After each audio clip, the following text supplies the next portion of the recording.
Hello, ladies and gentlemen. If you don't know who I am, my name is Shook. I make videos for NBA, I make videos for NFL. All these videos, they get posted on this subreddit right here called DF Sports. I make updates with throughout the day with all the news that comes out. There's going to be a lot of news for tomorrow, so make sure you're around for that. This post will be linked down below in the comments. And then if you ever need to get a hold of me privately, you can do so on Twitter. Some people are saying Twitter isn't working, so if that's not working, you can message me on Reddit too. But yeah, we got a 13 game slate for tomorrow. The first, the scheduling is just complete ass. I don't know what they're doing. But yeah, as you guys know, I show you my lineups every single night so you can gauge how I'm doing as a player. Um, you know, I don't even know what I'm trying to say, but yeah, I show you my lineups each night, show you my results each night. I feel like, you know, it's my duty to be doing this if I am going to be making content for you guys. So that's why I do it. Hopefully that it helps you guys see my process and stuff like that. So we'll get into my lineups from tonight, but before we do that, if you are interested in joining my Discord, where I have in-depth content going over each slate, player pools for cash and tournaments, videos, just a whole bunch of stuff that'll be linked down below. Great night for me. We'll go over my main slate. We'll go over some showdown, and we will go over some night slate. So this was the night slate. Had a good night. Made some profit on the night slate. My core for night slate was Bones Highland, Yusuf Nurkic, Kevin Durant, and I forget what it was. Eric Gordon, I want to say, or the Suns get to a Sun value. Eric Gordon being my favorite. He nuked, so core nuke there. Showdown had a good day as well. Went with Paul George. I made a bunch of lineups, or I made 4. Two of them did well. Two of them did not. As you can see, I just swapped Paul George and Kawhi captain, and I also swapped Markel Fultz and Wendell Carter Jr. basically. Had the same core in every single lineup. My core for this slate was Paul George, Kawhi Leonard, and Bones Highland. So, yeah. And then we'll get to my main slate. So, main slate was phenomenal as well. And here's the thing. In Discord, I tell you guys what I'm doing every single day. I can't give out lineups. It's against TOS. But I tell you guys, and I try to do my best to help you guys build good lineups. I can just show an example. I mean, this is what I tell you guys what to do. Like,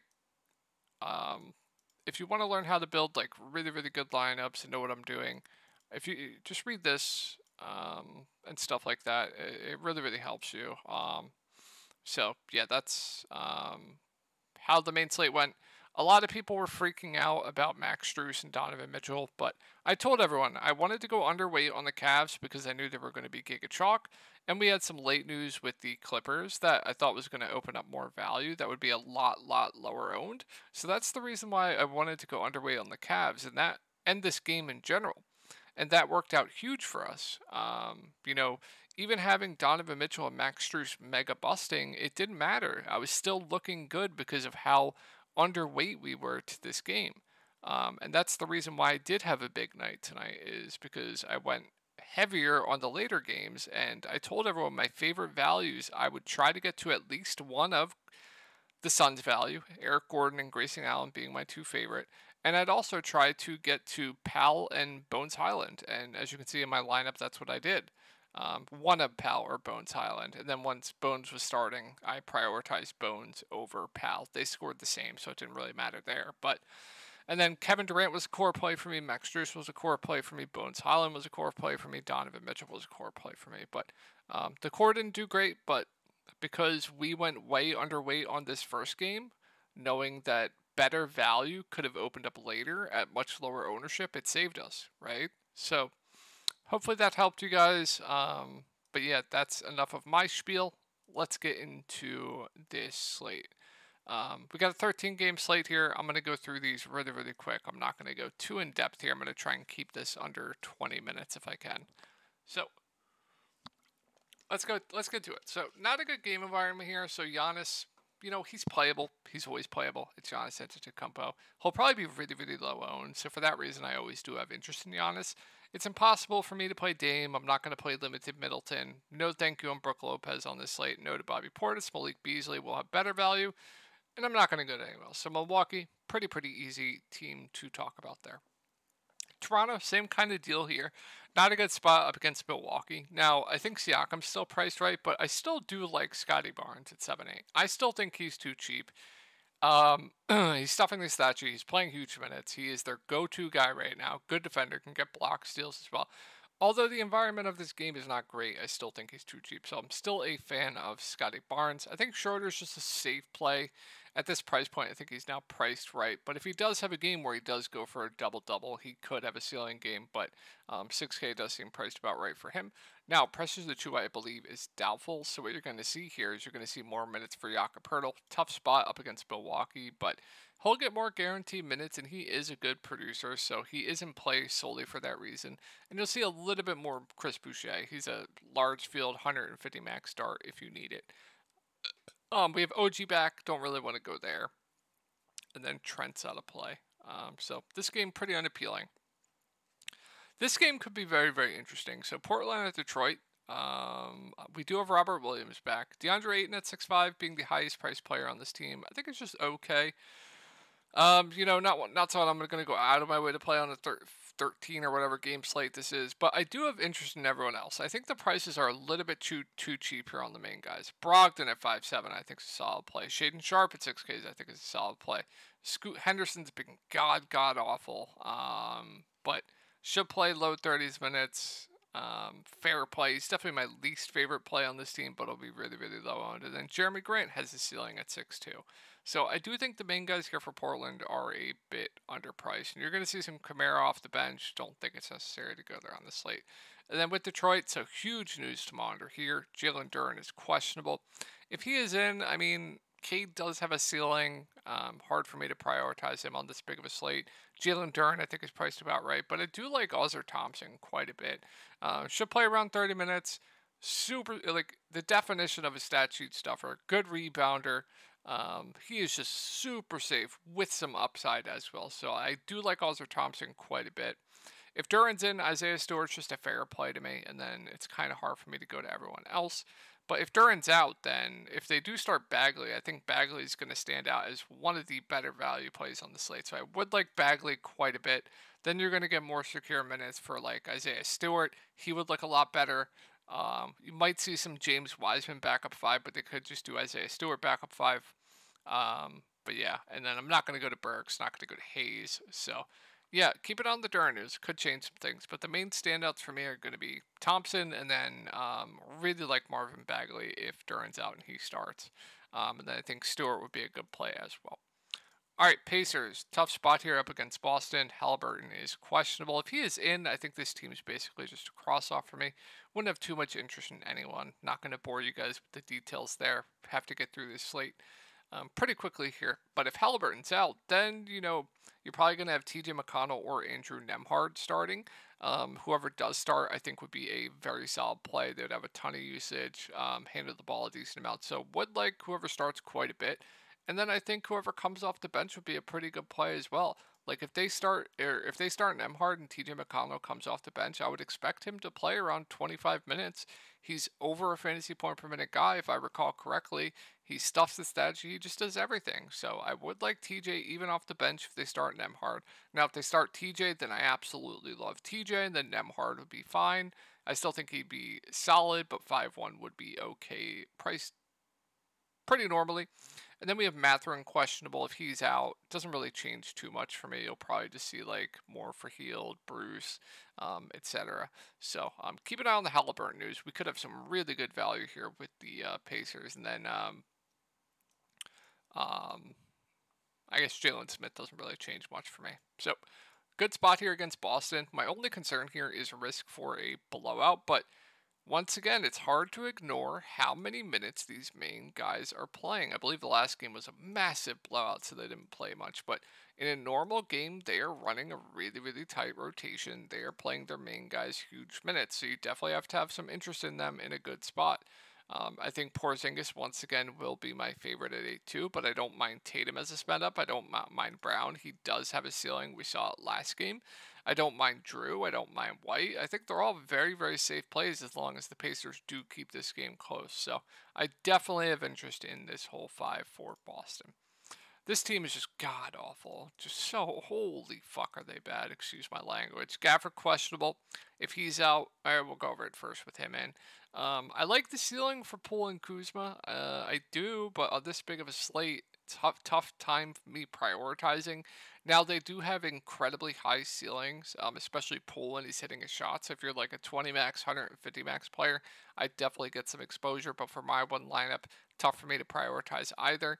Tyus Jones just feels very, very safe at 6K. I think he's priced about right now. Denny at 5'6", stat sheet stuffer, fair play. Gafford, don't love, and then don't like much else. Now, if Gafford's out, they started Koulibaly and they started Kuzma at the 5. I would like Kuzma more if he does start at the 5, right? His floor plus ceiling just goes up even more. I would prefer Kuzma to Poole as well. And then it would be a boost to Koulibaly, who did find the start. Did have a decent game. He would be a fair value play to me, and I don't really like much else here for Washington. Atlanta, so huge news here in Trae Young being questionable. If he is in a really, really good spot up against Washington, I do like the main guys quite a bit. I think Trae would be a good play. I think Murray would be a good play. Now, I think Murray will probably be a bit more popular after his last game, but in a really good spot up against Washington, I definitely do think the prices here are a bit intriguing for both the guards here.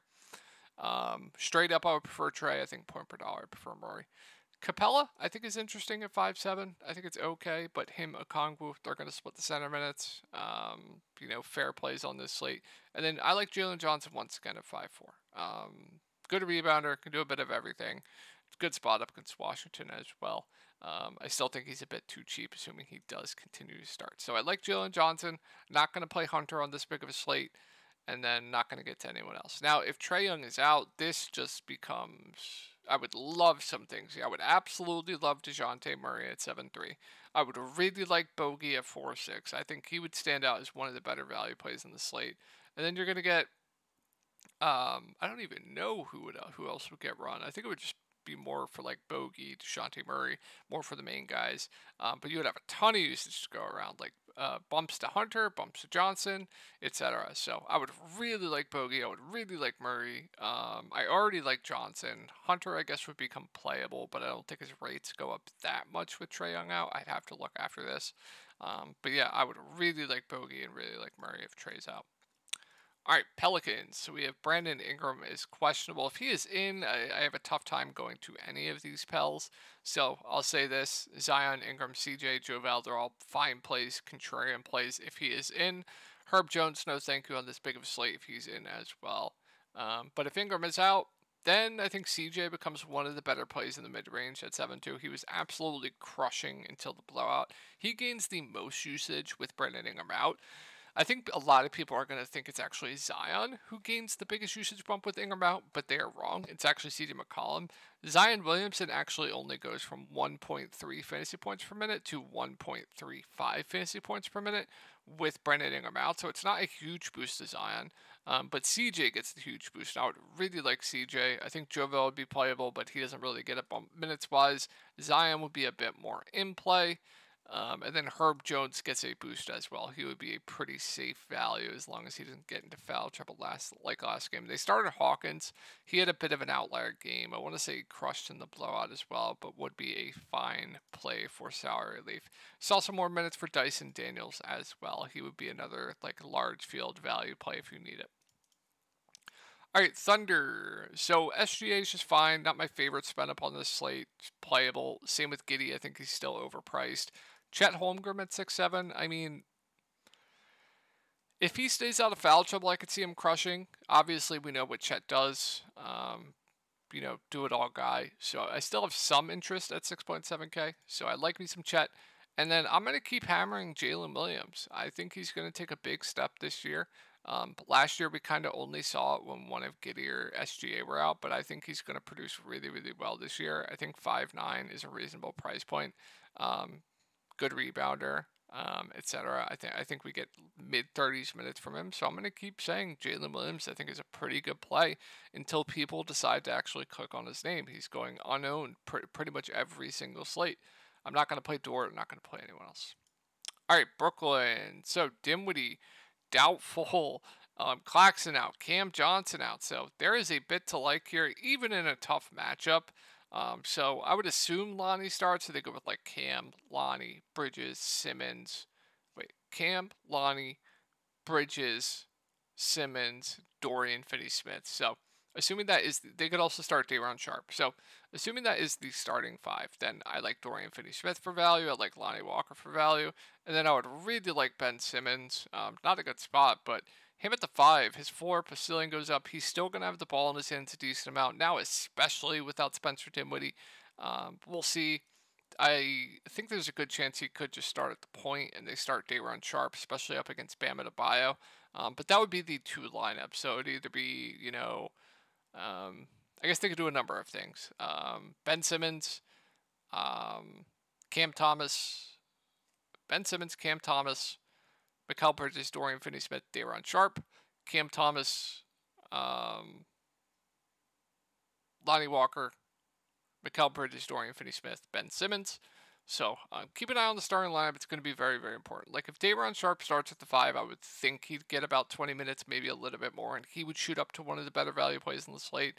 And then Ben Simmons at the point with no Dinwiddie, I would really like him at the 5 too. Bridges has a ceiling. We know Cam Thomas has a ceiling. I think 6'6" is now getting to the price point to where he should be though. And then, yeah, I like Dorian Finney-Smith. I like Lonnie Walker for value. I think Royce O'Neal is very, very safe value. He's going to have to play big minutes. Like, with all these guys out, they're going to run like 8 guys. Bridges 1, Simmons 2, Thomas 3, Dorian 4, Lonnie 5, Royce 6, Sharpe 7. And then no one else is going to get really any minutes. So they're going to run a really, really tight rotation here, but it is a tough spot. But there is definitely some things to like for Brooklyn. Bam questionable, Bam Adebayo probable. So if Butler's in, there's not much I like here. I think this team's basically just a cross-off for me. Now, if Butler's out, then Bam, Harrow, both get a usage bump. I think both would be good tournament plays for me. Kyle Lowry gets a usage bump, fine play.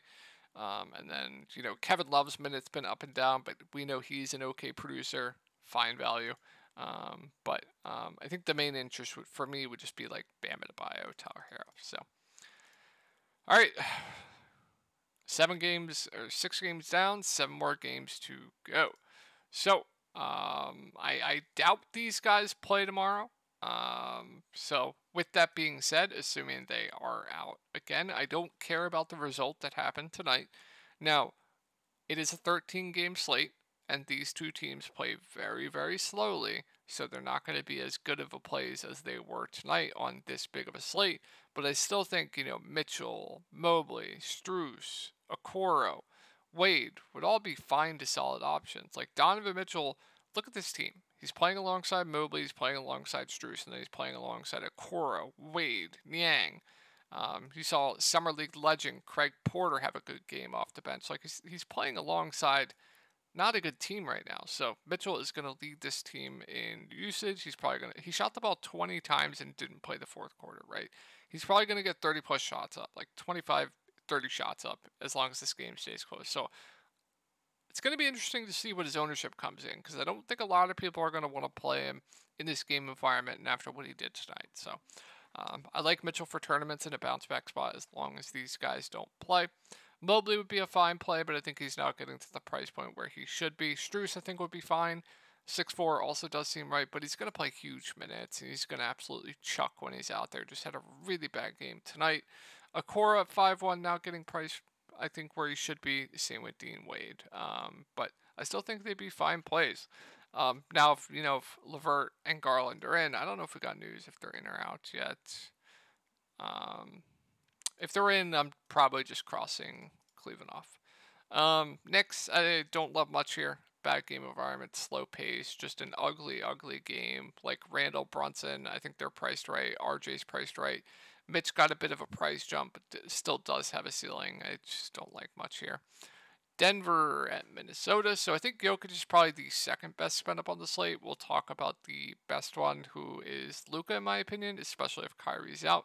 But we know what Jokic can do. The triple-double machine, probably plays mid-30s minutes. So yeah, Jokic looks great. Murray, I think, is priced about right, but we know he still does have a ceiling.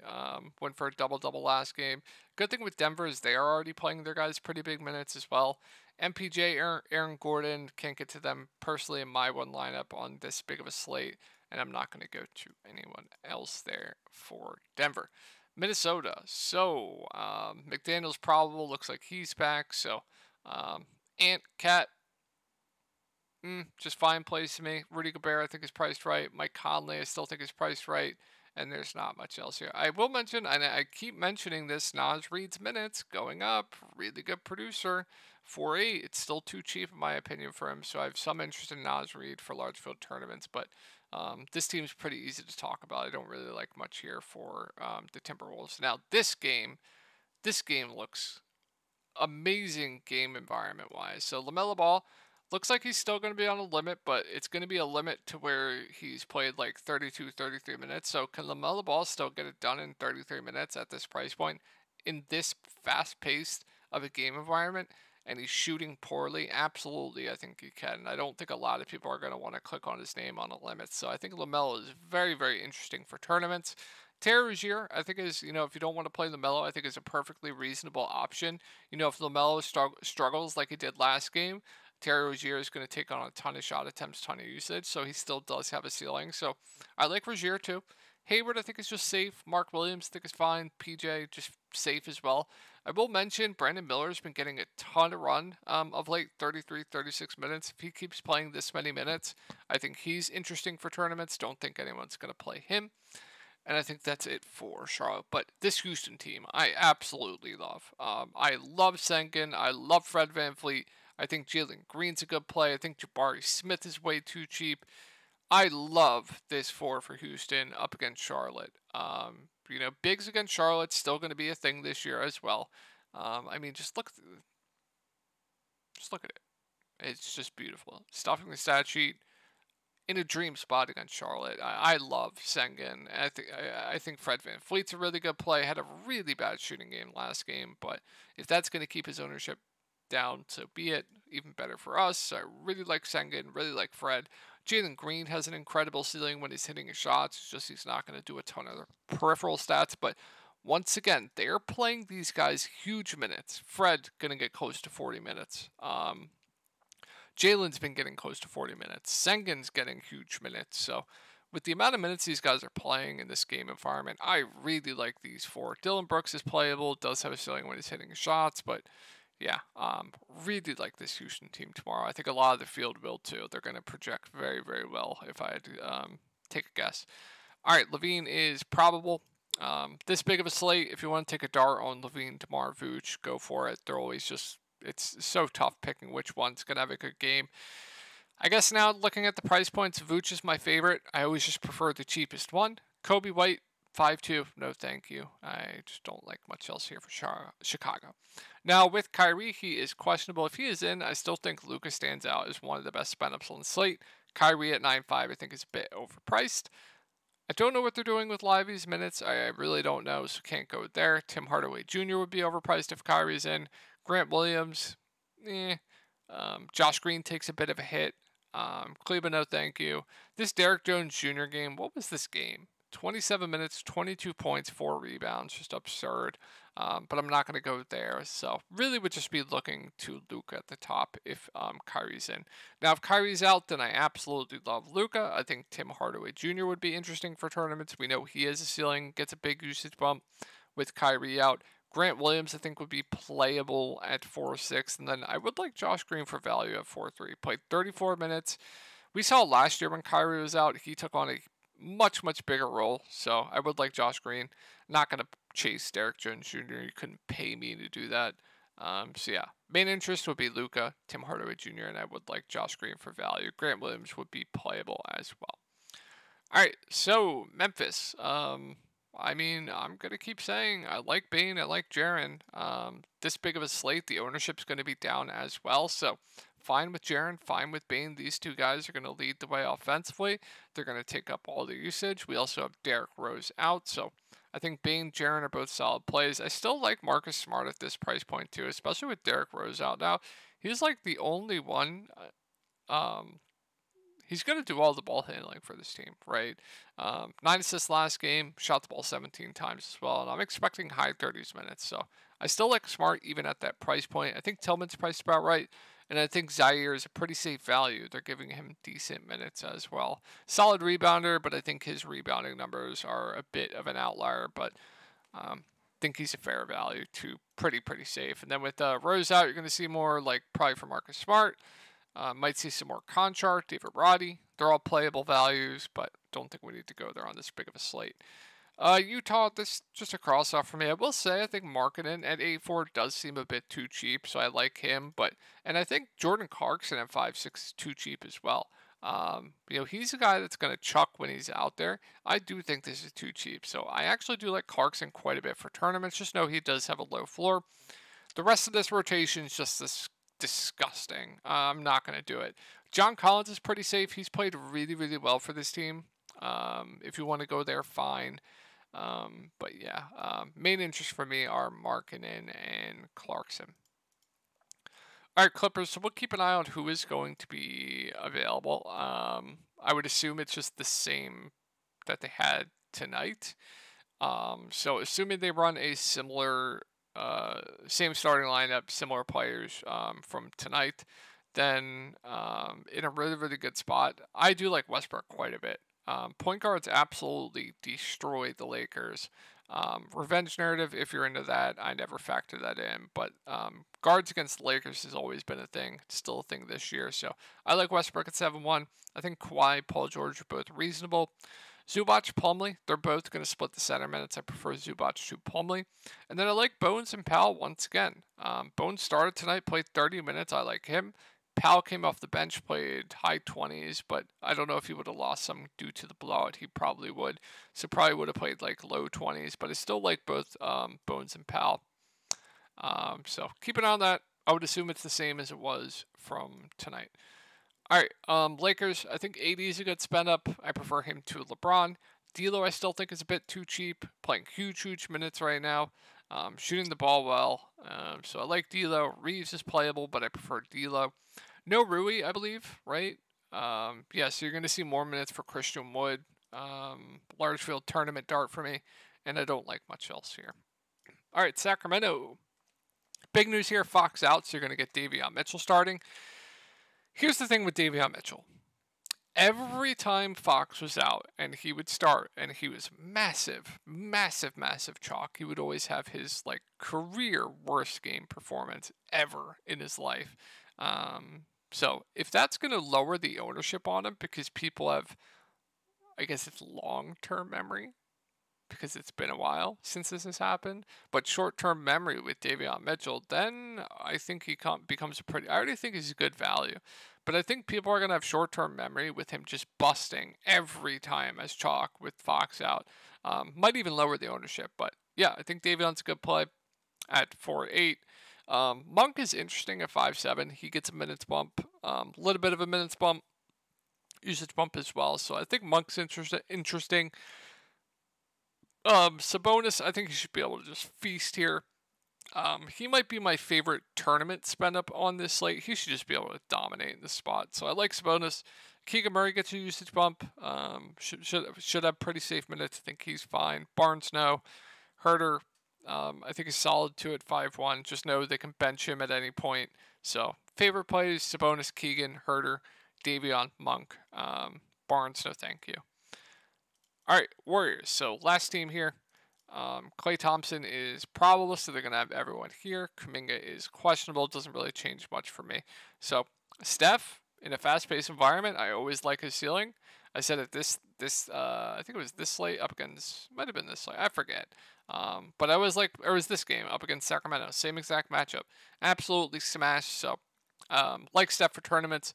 I think Paul's fine. Klay, no thank you. Wiggins, I think is priced right. Draymond and Looney, meh. We'll see. Is he still going to be on the limit? If they say that they're going to increase his minutes, then I do have some interest in Draymond. But I think mainly for me with the Warriors, just Steph at the top. So, all right. Hopefully that didn't take too long. I hope you guys had a good night. Sorry, 13 game slate here, and I will talk to y'all tomorrow.